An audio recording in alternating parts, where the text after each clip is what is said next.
अस्सलाम वालेकुम। Welcome to Muslims platform YouTube family. आज की वीडियो में हम आसान अल्फाज में जानेंगे कि न्यूट्रलिटी क्या है और इसका मकसद क्या होता है। तो चलें वीडियो का आगाज़ करते हैं। नाजरीन, न्यूट्रलिटी इंटरनेशनल लॉ की एक टर्म है। जब दो स्टेट्स हालत जंग में हों तो तीसरी कोई भी स्टेट अपने आप को न्यूट्रल डिक्लेयर कर सकती है।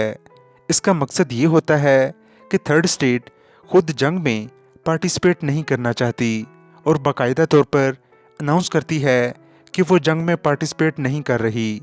दूसरी बात ये हो सकती है कि थर्ड स्टेट इस पोजीशन में नहीं होती कि वो जंग कर सके।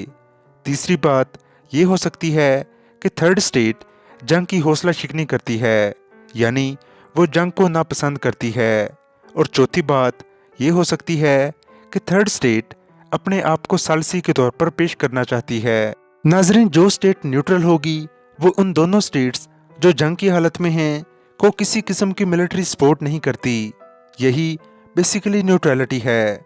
नाजरीन, न्यूट्रलिटी बेसिकली किसी भी स्टेट की एक ऑफिशियल कंडीशन होती है कि वो डायरेक्टली या इनडायरेक्टली उन दोनों स्टेट्स की जंग में किसी किस्म की पार्टिसिपेशन नहीं करती और वो अपने आप को सेपरेट रखती है, अलहदा रखती है और वाज़े तौर पर अनाउंस भी कर देती है कि हालत जंग में वो वार को ख़त्म करवाने में अपना रोल प्ले कर सकती है, यानी सालसी का रोल प्ले कर सकती है, लेकिन जंग में किसी भी मुल्क को सपोर्ट नहीं करेगी।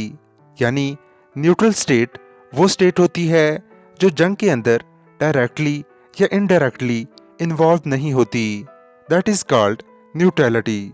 नाजरीन, सऊदी अरेबिया और ईरान के दरमियान जब कन्फ्लिक्ट हुआ था तो उसमें पाकिस्तान ने अपने आप को न्यूट्रल डिक्लेयर कर दिया था और सालसी का रोल प्ले करने की पेशकश की थी।